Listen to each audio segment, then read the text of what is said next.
All right, welcome to Halitics. I'm Hal Ginsberg. It is a free-for-all today, so please call in 240-363-7190. Had to look at that number to make sure I had it right. I have so many different phone numbers. I have a regular phone number for my cell phone, then I have a forwarded number for the cell phone, which is a Google number. I have a home line. My wife has her own cell. My kids have their own cell numbers, and of course, and then there's the number that I use for the show, for the calls, which I got through.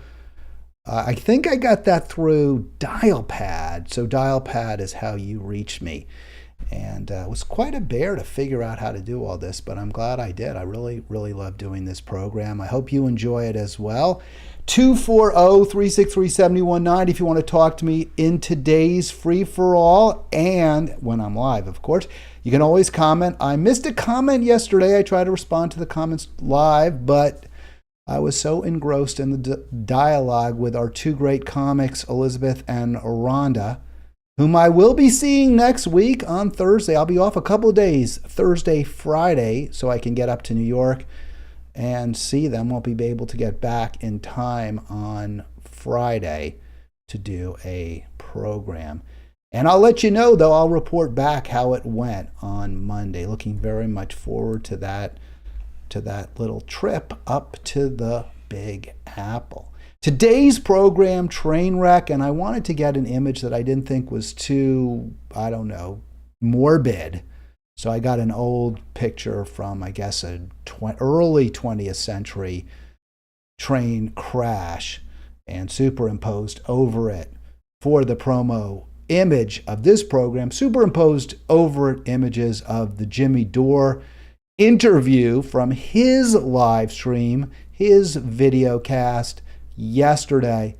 I don't always like to platform other programs, other hosts, but Jimmy is really important. He's one of the most important progressive, or I guess alternative might be a better word. I'm not sure how much of a progressive he is on some issues. Certainly he isn't particularly progressive.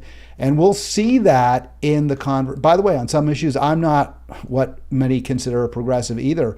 I don't rule out any program based solely on partisan considerations. I think Jimmy's very important. I think he's brought critical issues to light. I don't really want to call him a progressive because I don't think that fully captures the perspective he shares, he brings to bear. He did interview somebody I think is, without any question, a true progressive. That is Dr. West, my choice for president. I called it a train wreck. They were just simply not on the same page. They disagreed on a number of issues, although I think both tried to meet, to have a meeting of the minds. It didn't really work out. I'm just going to play a few clips. Some of them are relatively long, though. It was a long interview, and I'll interject. Please, though, chime in either by phone or in the chat if you have a comment during any part of this program. Let's get this going. Here is the begin. Well, it's the first segment. Let me put that I've highlighted. I'm missing an awful lot, but two sections or two issues that really jumped out at me were how Jimmy really pushed Dr. West on the way he responded to Bernie Sanders' endorsement of Biden. I thought, I didn't understand, frankly, where Jimmy was coming from there. And then later on, they talked about identity politics, white supremacy, and I thought that was a very interesting back and forth. But let's get to the first aspect that I want to address. That is Dr. West and his former choice for president, close ally at one time, Bernie Sanders. So let's see, here we go. Bernie was asked about your campaign, and he said it shouldn't happen, and he's against it, and he's endorsing right. Biden, and of course that is just garbage. And so this is how you responded. And you even in love, people have deep disagreements about these things, but I think again he's fearful of the neo-fascism of Trump. So when my what I would say to you here, and this is a big point, and I'm trying to impress upon you going forward, that when you Sure. do that, you sound a little bit like Joe Biden, and what you're doing is you're giving a pass to Bernie Sanders and anybody else for voting lesser of two evils. So you're endorsing the Democrats' message in their campaign, and so now people can dismiss your candidacy and say, well, we got to worry about the neo-fascism of Trump, as if Joe Biden isn't worse, which he. All right, I'm going to stop it there. I think he had another word or two, but I so didn't understand Dore's point at all. I mean, I actually do. Now that I finally really do get it. What Dore is saying, and maybe you understood this right away, but what Dore is saying to West is, why are you, quote, giving Bernie a pass? Why are you, I don't know if he used that exact term, but he did say, why are you giving him a pass for voting or endorsing Biden because he's afraid of Trump's neo-fascism? Well, I think that's a false premise. I don't think I don't think Cornel West is giving Bernie a pass. He's not saying it's okay. He's not saying that's a legitimate reason for Sanders to endorse Biden. He's just saying that's why. He's not, I mean, he's giving the rationale that he believes. I'm not sure I totally agree with that either. I think to the extent there's a pass given, it's that West isn't saying Bernie is now part of the Democratic establishment. Bernie has been co-opted and corrupted by the Democratic establishment, and that's why he is now a supporter of the Democratic establishment. Bernie has become an insider. To me, that's the reason that Sanders and AOC and others who we once considered our allies, and maybe they were our allies, and I still think in a lot of ways Bernie certainly is our ally, but that would be, in my opinion, why they have rushed, and I think under a lot of pressure from their leadership, whether it's Chuck Schumer, whoever can pressure them, their leadership, Schumer, Hakeem Jeffries, etc., that they're under a lot of pressure from donors. Because remember, we talked about donors, even small amount donors tend to be more conservative in many ways than the average progressive voter, So donors to progressives like AOC and Bernie are actually more to the center, shall we say, than their average supporter. So they want, they're wealthier.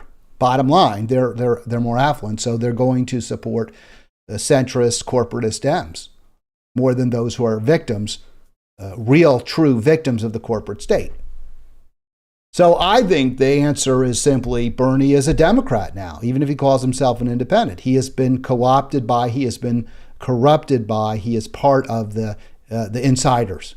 He is an insider, and that's why he's supported. Now, I don't think it's because he's really that afraid. I mean, he may well be. I'm not saying he's not afraid of Trump's neo-fascism. And I don't think that's an unacceptable, let me say it this way. I don't think it's a good reason to endorse Biden right now. I don't think Trump's neo-fascism, which he is a neo-fascist, isn't a legitimate, isn't an explanation for endorsing Sanders. Strike that. For Sanders' endorsement of Biden. Trump's neo-fascism certainly explains why many people are endorsing Joe Biden. I don't think it's a sufficient reason because elections are choices. And certainly there's good reason to reject Trump as a choice. But if your alternative is Joe Biden, he's got to be significantly less evil. Sometimes voting for the lesser of two evils, I think, is an okay strategy. It depends. In this case, I don't buy it. The problems that we face, the challenges, endless war, most even more seriously, the new Holocaust, the climate catastrophe. We don't have time to indulge our hatred of Trump by voting for someone who, in some areas, is even worse. And I think endless war with Ukraine is the best example of that, and that's a very serious issue. But all that said, that doesn't mean Cornel West is wrong when he says, I think Bernie's concerned about the neo-fascism of Trump, and that's why he endorsed him. And that's not giving Bernie a pass. And it's also not excusing others. So the fact is, Biden's just wrong. And then Biden says, well, it's a really bad argument because Biden's even more of a neo-fascist than Trump. Well, we could argue that point. I think there are certainly examples in Biden's long history in government that strongly support the thesis that he believes in interlocking government and corporatists, which is a definition of fascism, but it's not the only it's a necessary component of fascism, which is that corporate elites are mixed with the government. But it's not a complete definition. Fascism also includes cults of personality and leadership, and we really don't have that with Biden. And it also in fascism, there's not really even an argument that we have democracy, right? I mean, Mussolini, Hitler, Franco, those are your classic, Pinochet, those are your classic fascists. You want to throw Putin in there? I think in a lot of ways he fits that bill. In other ways, not so much, mainly because of the economics. Fascists, he hasn't really melded the corporate Russian elites in government. He's basically the elite. So when you have a fascist or a fascist state, you don't have changes in leadership. The who's saying what and Bob O'Reilly, meet the new boss, same as the old boss. That's not exactly fascism. In fascism, meet the new boss who was the old boss, right? So when Putin left office for Medvedev and then came back, that's fascist.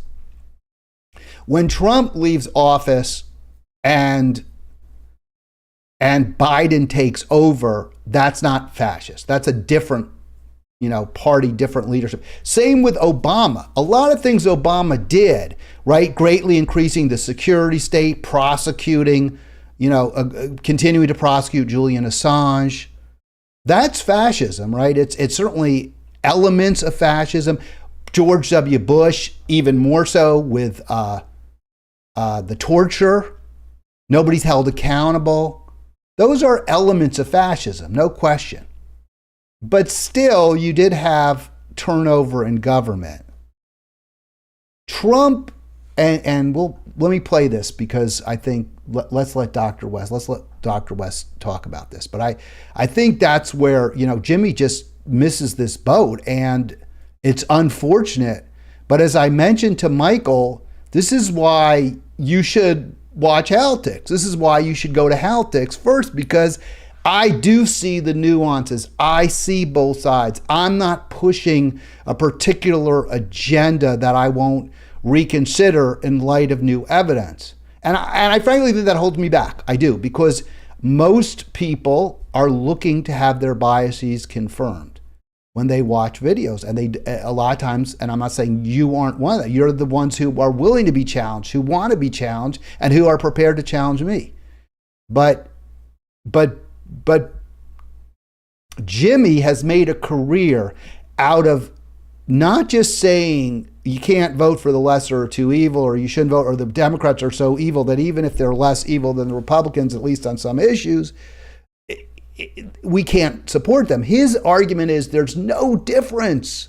Or in fact, he says that Biden is even more of a fascist than Trump. All right, I don't think that's truly defensible, even if some of Biden's positions are, I believe, worse even than Trump's. Here we go.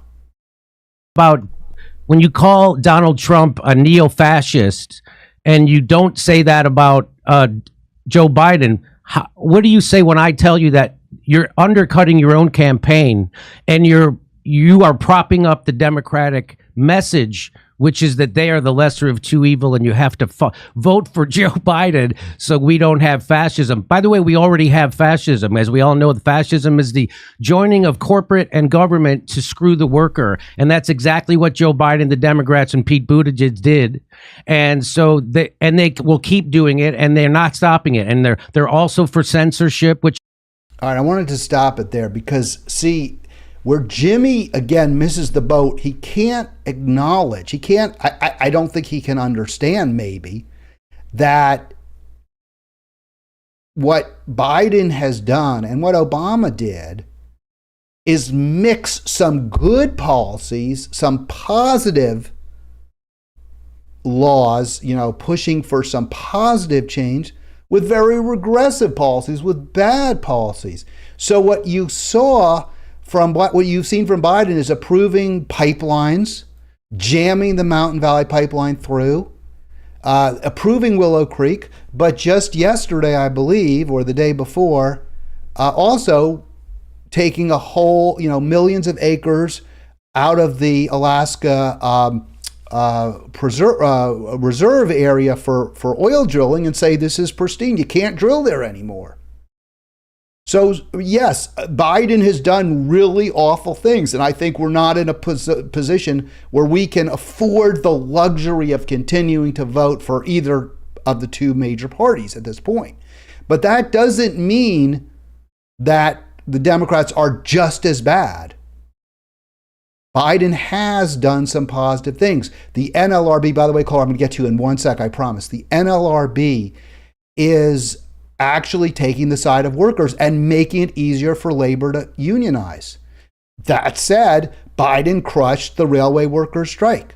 So you can see there's some good in Biden's policies, but there's also a lot of bad. With Trump, I would also say there were some policies that weren't so bad. Getting out of Afghanistan was good. Trying to have peace with Russia was good. But there were also and the tariffs. But that said, he did amp up the drone war. He did help, he did provide military support and arms to Ukraine.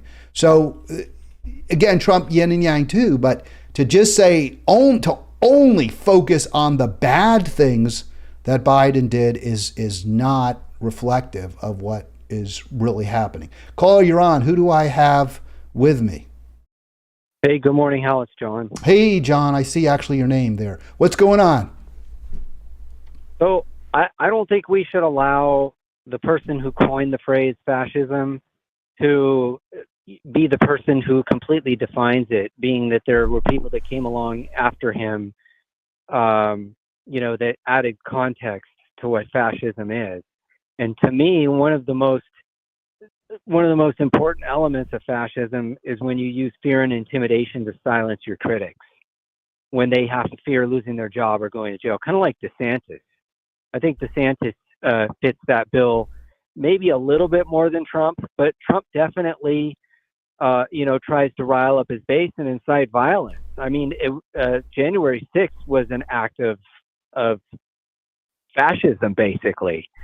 He decided that he was going to use fear and intimidation and violence to hang on to power. And I think, and I don't know, can you give me an example of when Joe Biden did something like that?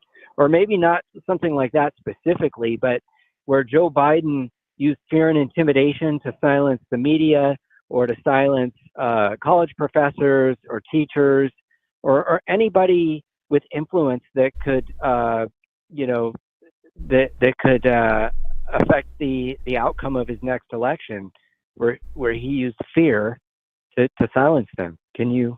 Well, let me just say before I answer your question, John, I agree with what you said. I don't know if you caught the very beginning, but I think a hallmark of fascism is where you don't have a peaceful transfer of power. And I thought that January 6th,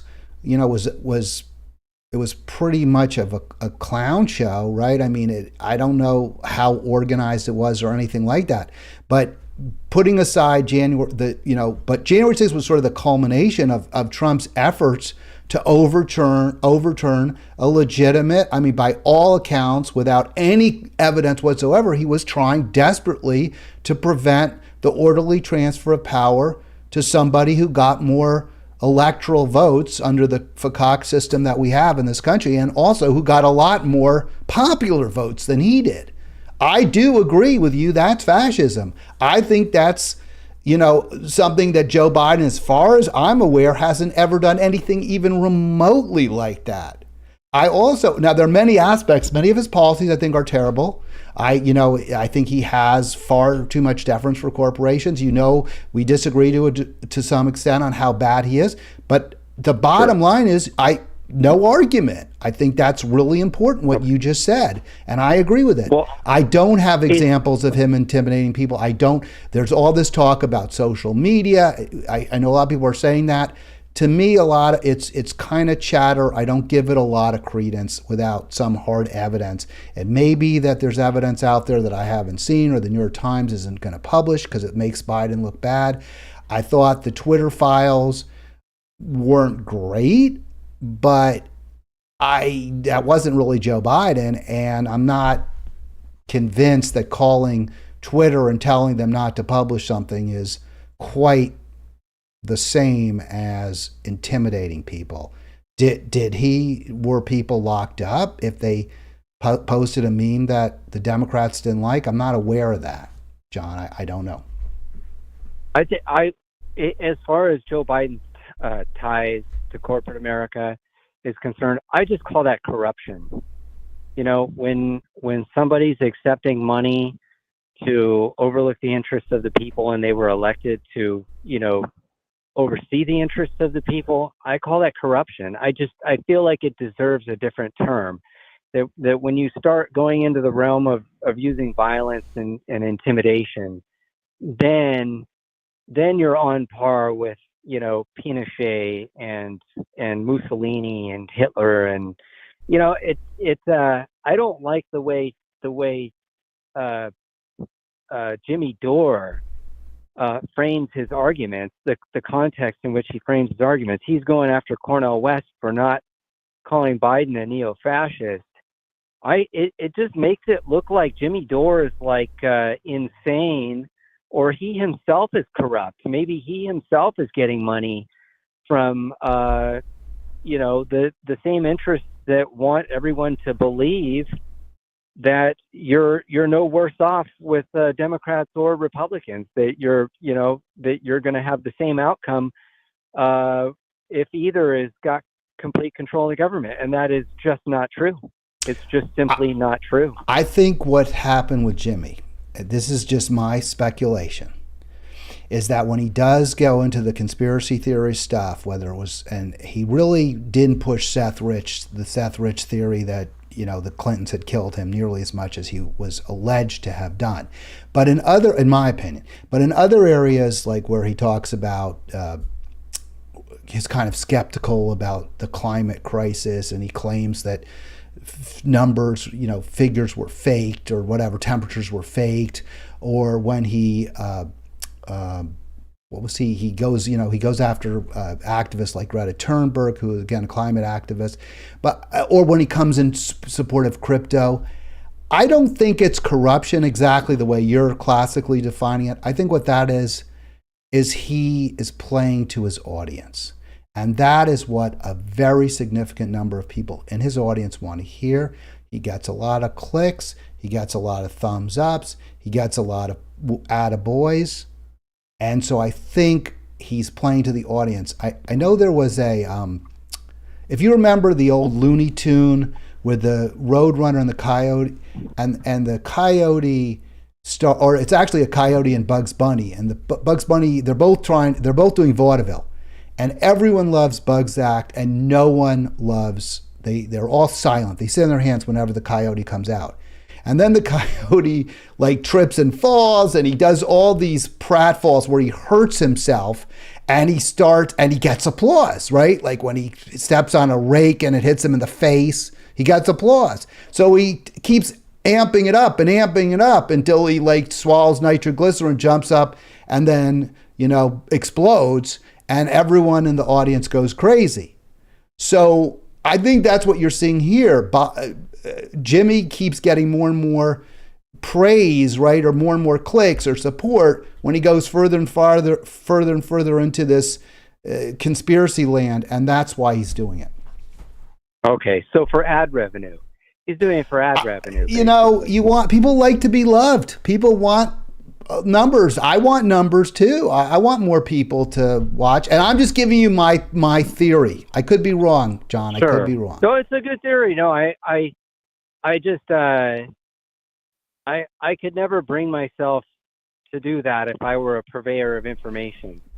Well, I can't. I can't, because every time I say something, it usually pisses people off, and then I go further. Obviously. Well, here's one thing that's a little bit frustrating about trying to have a conversation with you, like over the war in Ukraine.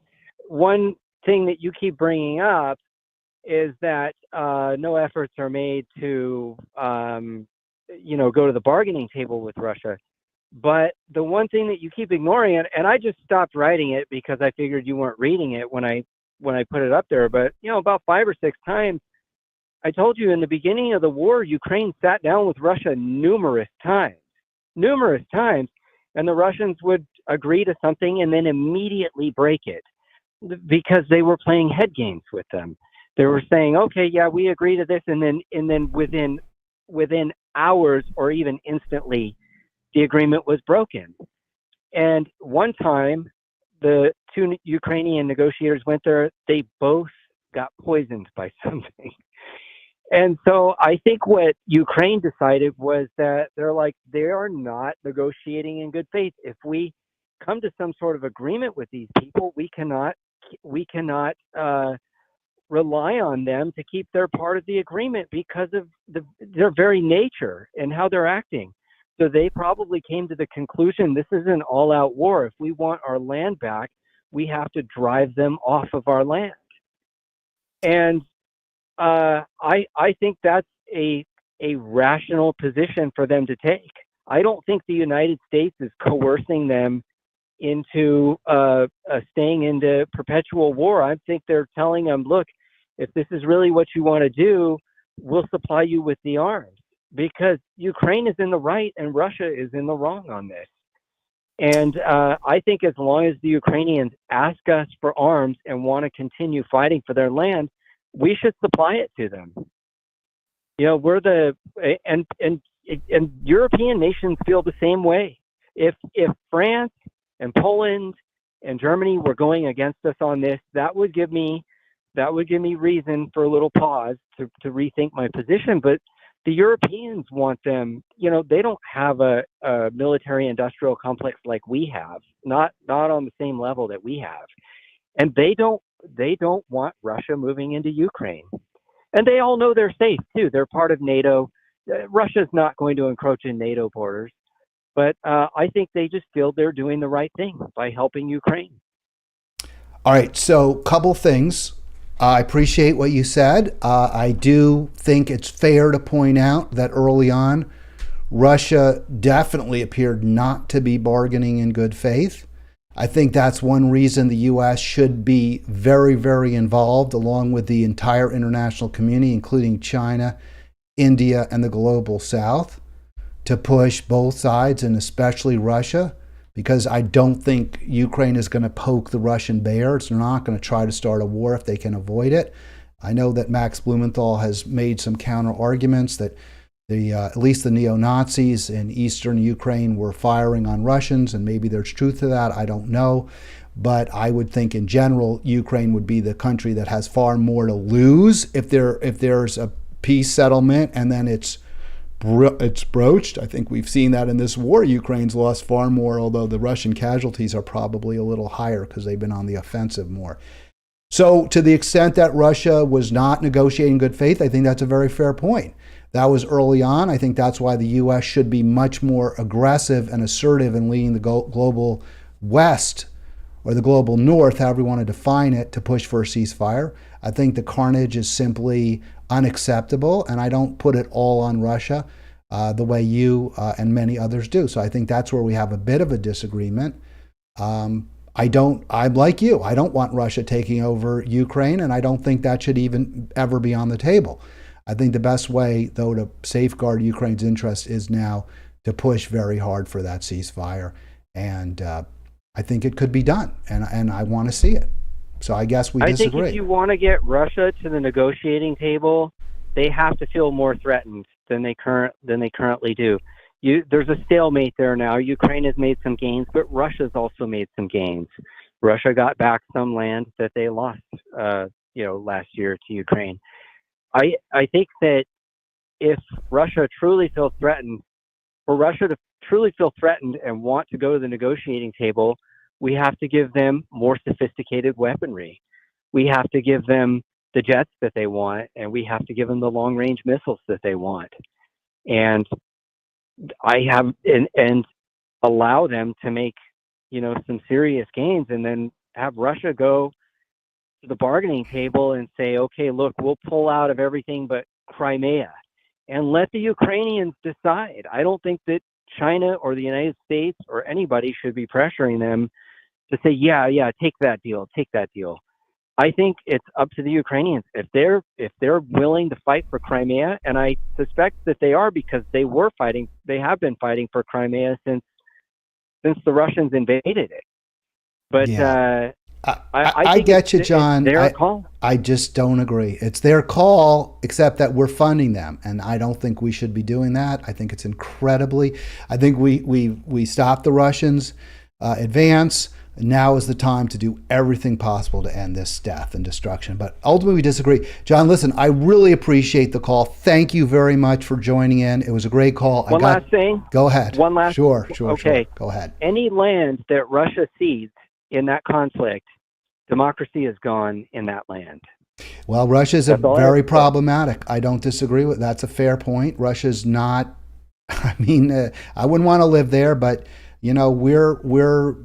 I also have an issue, and maybe this isn't fair to you because I'm going to say it. I'm not going to let you get back on, John, but I have an issue with anointing ourselves in the U.S. as some sort of arbiter of morality. We've done so much harm. I think it is fair to say that Russians have less freedom, far less than we do, and they do not choose their leader. We do. But there's very, very much wrong with our society as well. And we need to focus, I believe, first and foremost on making America a better place rather than fomenting more death and carnage in Eastern Europe. All right, let's get back to the discussion with Dr. West and Jimmy Dore. And I only have so much time. We obviously used up a lot of time there with John's great call. So a little more with that where we were. Which is the hallmark of fascism. So this idea that Donald Trump is more of a fascist than Joe Biden undermines your own campaign. There's no doubt about that. And so So that makes no sense to me. I don't know what is he saying, because I guess what Dore is saying is somehow you shouldn't call Trump a fascist and not Biden, because now people will have a reason to vote for Biden. But I think what you should do when you run for office is make the case why you're the best candidate, not to say that somebody else isn't quite as bad as another candidate. If West thinks, and I think with good reason, that Trump is more of a fascist for the exact reasons we've been discussing, he should say it. But he should also say why he believes he should be the president instead of Joe Biden. And I think he's made that case very clearly. I would encourage you to stop doing that. What do you say? It's a little condescending of Jimmy, too. I would encourage you. I mean, look, if you think you know better how to be a candidate, be a candidate. You've got a big audience. You got 1 million+ subscribers. Run for office, Jimmy, if you think you know how to do it better than West. I think it's very fair to say your reaction. But that's presented in a bit of a, I know better than you. That's no. Don't do it. Don't do that, Jimmy. It's not a good argument. Hey, no, we deeply disagree on that, though, brother. I don't think, and this is why I disagree with Nick too. that, and I appreciate your advice here. And by the way, that's Nick Cruz from Revolutionary Black Network, who also took West to task for not recognizing, in his view, that Biden's just as bad as Trump and just as bad for black people as Trump. Cast in a respectful way, but we do, and I disagree with Brother Nick on this too, that I just got back from Mississippi. You know that. You know what the Jenkins and Parkins, the two brothers brutalized by the police. There at the church, the Klan still running wild, not just with votes, but terrorizing black folk. The Goon Squad finally got caught by the two lawyers, Brother Malik and Brother Trent. Now, what does that mean? That means that when you talk about fascism, you're talking not just about the rule of big money, not just the rule of big military, not just the rule of corporate power, so that it's oligarchic in essence, but you're also talking about dictatorial rule, no elections, the elimination of dissident voices, and then the scapegoating of the most vulnerable, which it could be immigrants, it could be workers, it could be black people, Jews, Arabs, and so forth. See, with under Biden, what you have is a fascist dimension domestically, especially against black folk and others.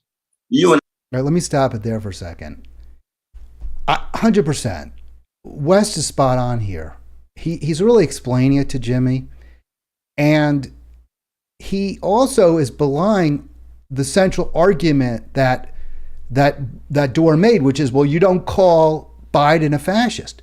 But West has said that there are many fascistic elements in the past, and he just said it in the Biden administration. So I don't think the criticism by Dore or RBN is the least bit legitimate in this area. He is the best candidate, and this is absurd to go after him for this. The very fact that we're having this dialogue without being eliminated overnight, a fascist regime could completely call into question with the use of arbitrary power. All right, I'm going to stop that there. I don't find that the most compelling argument, because, and we'll move on to the next clip. There's more to this, but I don't want to. I want to belabor it because I want to get to my other two topics, and we have a little time for them.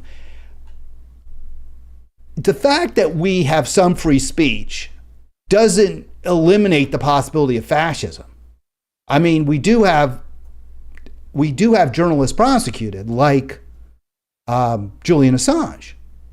That's fascist. It's true we haven't gone full blown. It's true you can criticize the government, but you also may run afoul of, the Espionage Act. There are all sorts of laws that are used to try to suppress speech in this country. And I think West isn't really being he's being a little disingenuous by simply saying, well, you and I can debate this. I'm not fully persuaded. Of course, it's important intellectually. I don't know whether it's relevant to who you vote for when you have a candidate who I believe is clearly superior to all the alternatives, and that, of course, would be Dr. West. All right, let's get to the second part. This is where they're talking about identity politics, and in some ways, I'm sympathetic to what Jimmy says, but I think he misses the boat pretty much. So the point of running a third-party campaign is to offer an alternative to the two major parties, to bring together disaffected members of those parties, along with independents and others who feel alienated from the political system as it exists. And the best way to do this is by running on economic... Before we get to that, I pretty much agree with that. I mean, I think you run as a third-party candidate because the other candidates have policies that are harmful, that are destructive, that are going to make things bad. So if you have disaffected groups whose needs aren't being addressed by the parties, that's why you would run. I mean, unless they're like billionaires. I mean, if there was parties like when you have a more democratic socialist government, those who are elites may feel like they're not getting as much of the pie as they should get, because they're captains of industry or wherever the hell they are. So they may demand more. that to me isn't a good reason for an alternative party, but it's certainly, you'll get one. You'll get one for sure. Libertarians don't want any government at all, or virtually none. They want to choke it in the bathtub. I'm not saying that's a legitimate reason, but yeah, they're disaffected. That is why people run. But Jimmy says, unless this is the most effective way, economic issues that unite us, but which neither major party is willing to address because they're both beholden to the same powerful corporate interest. Well, I agree with that. I mean, I think that's right. That he should focus, that the third party candidates that I would support are the ones who are championing anti-corporatists, anti-corporate actions like pro-labor, like pro-environment, holding companies and billionaires responsible, demanding that we greatly reduce wealth and income inequality. Yeah, that's what a third-party candidate should do. I agree with that. The Democratic Party long ago abandoned the working class in favor of beating the drum on cultural issues, and now that's all the Democrats have to run on. So if voters are looking for a party running on trans rights and calling Donald Trump and his supporters white supremacists, they can already vote for Democrats. The role of a third party is to focus not on the identity politics that divide us, but on core economic issues that unite us along class lines, like Christian small. All right, so Jimmy does this. West talks about class issues all the frigging time. I mean, he has gone on various programs and said he's going to go into white communities, working class communities. And he not only says he's going to do it, he does it. So if Jimmy's argument is that you've got to focus on class issues, West does it. But Jimmy's argument isn't you should focus on class issues. Jimmy's argument is you shouldn't talk about anything but class, and you certainly shouldn't talk about identity politics issues like trans rights, reparations. Now, personally, I'm somewhat inclined towards Dore's view. But the issues that he just raised, those are really, really important to Dr. West. He believes those are critically important issues. And I get that. I really understand that. So he should campaign on what he believes is most important. And I'm not convinced that that's not the way to win. I've said in the past that the way you win is you focus first and foremost on economic injustice, on reducing greatly wealth and income inequality, guaranteeing everybody enough and nobody has too much. Yes, that's most important. But minority groups do get the butt end of the stick a lot of times, or the short end of the stick, whatever, the sharp end of the stick a lot of times. And West is, just totally justified in focusing on that. And I also would argue, and I think he would too, he will, that you're not necessarily going to supercharge your campaign if you only talk about issues of general interest, but ignore interests that are dear to the heart of a significant percentage of your potential voters. Did at Staten Island. Do you think he led with LGBTQ, trans rights, and white supremacy, or do you think he organized along class lines? That's what we have to do. You have to organize, meet people where they are. So what is your plan to organize along class lines, or are you going to keep talking about white supremacy and all those identity politics, which are there, not from the ground up, from the top down, to make sure we stay divided? What is your plan to organize along class lines? Now, I agree with Jimmy that the elites use divisive identity politics issues to keep people like Dr. West out of power. I agree with that. And you really have to walk a fine line. But if you go into a working class white community and you talk about jobs, bringing back good factory jobs, insisting that every single person in that household or in that work unit should have health care that's free at the point of delivery and should not have their employer or their union have to pay any of it, that it should come out of the general tax revenues of the country, which the richest and most highly paid fund disproportionately, I think people would say, okay, yeah, I get it. That's fine. You want to talk about some trans, you want to read my, I have two daddies in school. That's not my first choice, but okay. Well, I appreciate again the clarity and candor of what you have to say. We have profound disagreements, brother. When I organize around white supremacy, I'm not making some utilitarian calculation. I'm speaking as a black man who comes out of a tradition that's been terrorized and traumatized by white elites. And that I think that's an incredibly important point. I mean, when I heard West say that, I was like, wow, yeah, because I'm somebody who's not real big on all the white supremacy talk and the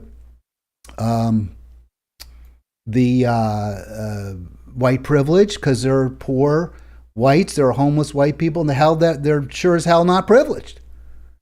But West's experience is that, and I dare say pretty much every African American of a certain age, and certainly after talking to their parents or grandparents or great grandparents, if they have them, is one of fear in many, many cases. And I think that's important that we bear in mind. So when we disagree, even when I say, I'm not a big believer, I don't believe in reparations, I think people should be, that your current situation and your current needs should be the determining factor. That's fine. I can say that, but I can't disregard or ignore the experiences that Dr. West is discussing. Now, I want to get to, let's see where, because he, I don't want to miss this either. Here we go. Let's see if I can get more of West here. I'm speaking as a black man who comes out of a tradition that's been terrorized and traumatized by white elites. And that does not in any way mean it takes me away from class issues. Class issues are crucial. Class issues are fundamental. But it doesn't mean that I'm putting up with white supremacy. One of the problems is that you get too many folk who want to talk class, and can't say a mumbling word about white supremacy, police brutality. Can't say. I wish there were more people who would talk about class. I fear that isn't true, what he just said there. But again, this is, to a degree, his experience, obviously his experience. We all have our own unique experience. But what West is talking about there is how that black experience is ultimately different. I think they said this, RBN, Nick Cruz said this, or LG, is it Elsie? I'm sorry, his main counterpart. He said, whites and blacks cannot see things the same. We just have, our experiences are too different. And I think that's fair. And I think what West is saying here is my experiences aren't the same as yours. But the policies that I'm promoting will make life better for poor, struggling, and working people, regardless of race. Because I will guarantee all health care. I will guarantee all debt-free education. I will guarantee that we'll have good, fair-paying jobs. And that nobody has too much. And I think we all can understand that. Dore saying, don't ever talk about identity politics. I don't totally, I'm kind of there. If I was running for office, I would spend very little time on identity issues. But my experiences aren't Dr. West's. Mumbling word hardly. Or when they do say it, you call it identity politics. Now he's being rude and he's kind of talking over him. And not good, Jimmy. Politics as if it's not connected to class. I'm hitting these head on. I'm standing with the workers when it comes to strikes. I'm standing with the workers when it comes to greedy bosses. I'm standing with the workers when it comes to obsession with profits and the needs not in any way being satisfied. But I'll never for a minute be silent or not raising my voice in terms of vicious treatment of black people, indigenous people, gay brothers, lesbians, sisters, or trans. It's not an either or. All right, so there it is. And I'm not going to, very powerful. And I said this interview, I described it as a train wreck. I showed a train wreck, an image.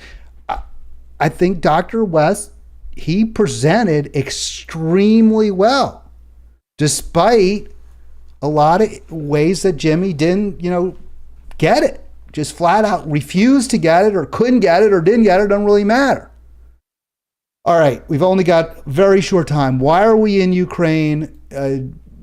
John, I guess, believes our motives, if they're not completely pure or largely pure. I'm going to disagree with that. Here's a good reason I think we're in Ukraine. This goes with the idea we're fascist. Corporations are making decisions for us. Well, they're profiting from our decisions for sure, that are leaving hundreds of thousands dead and many more wounded in Eastern Europe. Part of the future of European energy and how the continent powers itself is playing out in southwestern Louisiana's inhospitable bayous. The coast along the Gulf of Mexico is home to many of the U.S.'s plants that turn natural gas into liquefied gas, or LNG. It's become essential for Europeans ever since they stopped purchasing Russian gas.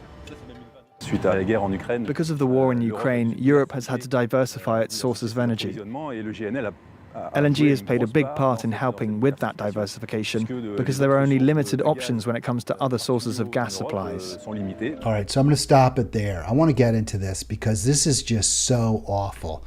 Our American producers. Now, Total is the one they're focusing on there. That's a French TV station, 24, and they're talking about the French company Total, which is operating on the Gulf of Mexico. In every way, this is a disaster. So let's just talk about the harm. I mean, Wes is talking about white supremacy and the oppression or the persecution of minority groups. This is from The Guardian. 250,000 Americans are living in parts of the United States where rates of cancer caused by air pollution exceed the U.S. government's limit of acceptable risk. Many would say that limit is way too high. In other words, where the U.S. government says it's okay to live, it really isn't. But in the worst of the worst areas in this country, there are sacrifice zones. The people there are sacrificed for fossil fuels. The people who live in sacrifice zones are left to die. And incredibly high numbers for the fossil fuel industry's profits. And because of the war in Ukraine, we're going to have more sacrifice zones, bigger sacrifice zones, more dead people in America because we're increasing natural gas consumption and production, even more so production in this country. Now, some might say, well, okay, well, better the U.S. than Russia, but the best answer is neither. The best answer is we move away completely.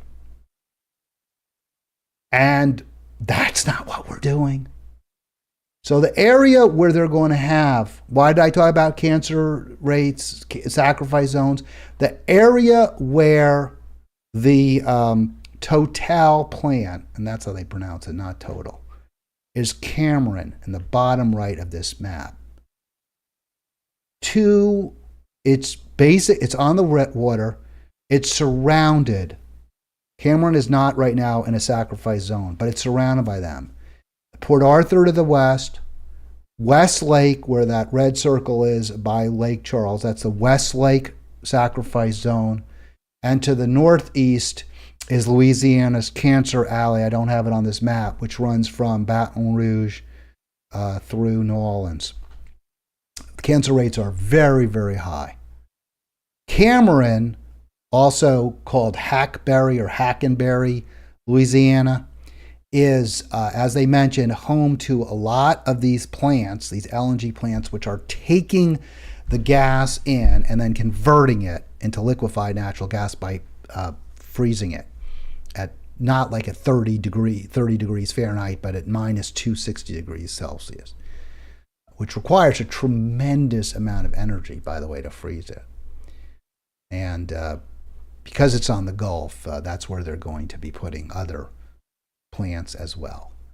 So this is what we're doing. This is where we're enriching the most profitable industry ever, the fossil fuel industry, and we're sacrificing more people on the Gulf of Mexico, which, by the way, that area, as all of these areas are, the cancer zone almost all, disproportionately minority, and of course, very, very poor. Because if you had any money at all, the hell you'd stay there, the hell you'd move right away as quickly as you can. So let's talk about these cancer zones. The closest one to Cameron, which is right on the Gulf, is Port Arthur, Texas, 21 miles away, just across a protected area. Your highest risk is 190 times the EPA's acceptable risk. And obviously the area around it is going to be higher as well. 190 times EPA's acceptable risk. That's west. Because of all the fossil fuel production in and around Port Arthur, Texas, and the chemical plants, all dependent on oil, petroleum, gas.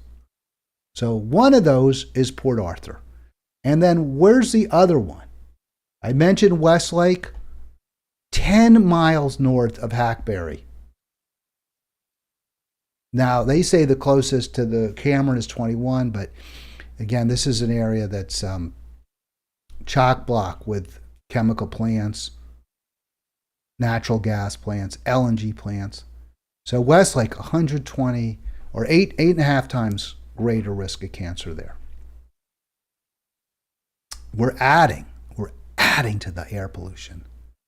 The Biden administration is adding to the air pollution because of the war in Ukraine, because of the profits to be made by the fossil fuel industry. And we'll go back to that video. I thought Channel 24 did a nice job with this. There are 7 terminals like this one in the United States, and there are plans for 15 more. All right, 15. After Russia invaded Ukraine. 15 more. 15 more. Unbelievable. And why? Why is that? Well, we'll find out. Why is this happening? I thought we were in the midst of the worst climate crisis ever, right? I mean, I guess, I don't know, maybe 120,000 years ago, there was apparently a volcano exploded in India and blotted out the sun for a few years, and it caused a massive die-off. So maybe, I read about that. I don't have the stats. 65 million years ago, an asteroid hits the Earth, wipes out the dinosaurs. So this is, for the same thing, blotting out the sun. So we're right now in the 6th great extinction. Human cost. What's the Biden administration doing? Well, let's listen. The Biden administration made it easier to approve construction permits for these types of plants, and that's something environmental activists are trying to stop. It's been marketed very well as a natural, clean, green fuel, but the truth is we're extracting carbon from the ground, releasing massive amounts of methane into the air with both the extraction and the piping, the massive amounts of energy required to freeze the gas into a liquid and transport it overseas, regasify it, pipe it to the end user. I don't think there's a long-term need for that if we're really serious about getting off of fossil fuels and of getting off of releasing carbon into the atmosphere.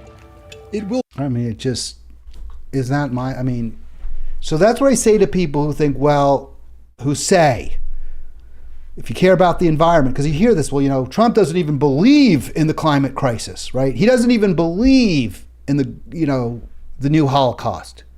At least Biden doesn't deny it. And again, gives with one hand, takes away with the other.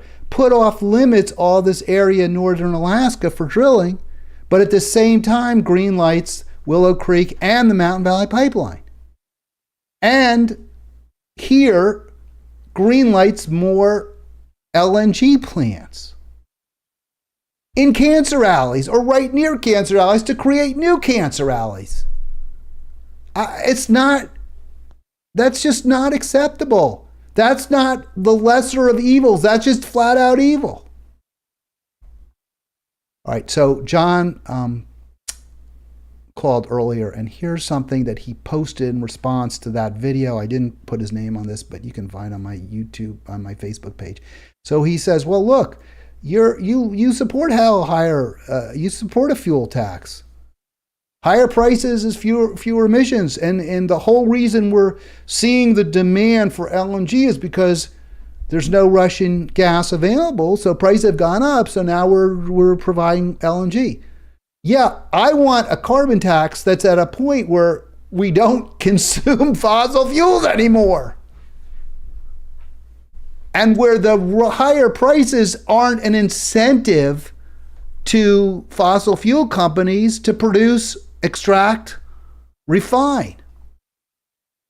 I want the higher prices to be a disincentive to consumers to consume it, but not to incentivize extractors, producers, and refiners. If you impose a tax on the consumer, the producer doesn't get more money. But if you cut off one supply, Russia, the prices go up. Those are the prices that are charged by the distributor, the producer, all the way down the line. That's why a tax is good, because a tax reduces profits. It reduces consumption. It doesn't increase the revenue that the seller gets. And I'm just going to show a couple slides I did a while ago. I know I went over the hour. I'm sorry, folks. I get that. We had a great call from John, and it took me a little bit out of my schedule here. So I want to show you some charts here that I put together. Actually, well, I didn't put them together. These are from Statista, but I actually sort of melded the two. So here's U.S. demand for gasoline through 2019. And I didn't get the last few years. I would note that 2020 was COVID year, so you see it flat or slightly down. Basically, straight line from 1990, pretty much a pretty solid, steady climb from 91 up to 2003, 4, and then look at that, demand drops, and then it drops sharply in 07, 08, and then it starts rising again around 2013, 2014. So that's U.S. domestic demand. And obviously we want to reduce demand. As of 2019 was the highest it's ever been, despite the fact that we were already in the midst of the hottest series of years we've ever had. Obviously, we want to reduce demand. So now let's look at the price. The retail price for the first through the 1990s, retail price was very, very low and actually falling. Then it starts to rise, and then it starts to rise sharply. Drops, rises very sharply, and then drops again. That's what people pay at the pump. The retail price, what people pay. So what happened? What happened when the price really jumped up? So I put the graphs together, and here you can see them. The blue is the price. The red is consumption. And when the price reached a certain level, around 2006, 2007, somewhere around there, 2005, as it was going up sharply, consumption flattened out and actually started to drop. And then it really dropped. 2007, 2008. I know we had a bit of a depression there. Yeah, times were tough. And then when prices spiked, you probably remember that in California, $5, $6 a gallon. When prices spiked, even as we were coming out of that recession, consumption was flat to dropping. Once prices peaked, 2011, 2012, and started to drop, consumption went right back up.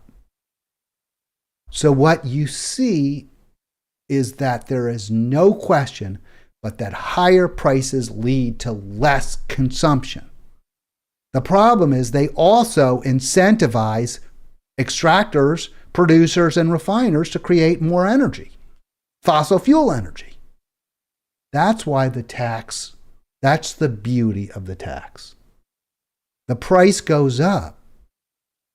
People consume less.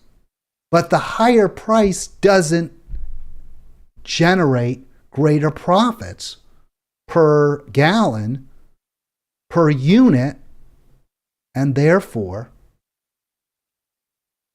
you have a virtuous cycle of less and less consumption, more and higher prices, and consumption and incentivization of clean green energy. This is the solution, folks. All right, really, thanks so much. I love the fact that people take the time to call. I really love doing this program. I'll be back Monday. Have a great weekend. Thanks so much for watching, for listening to Halitics. Final word, if you haven't yet, please even more so, subscribe to Halitics. Click the bottom right square on your screen.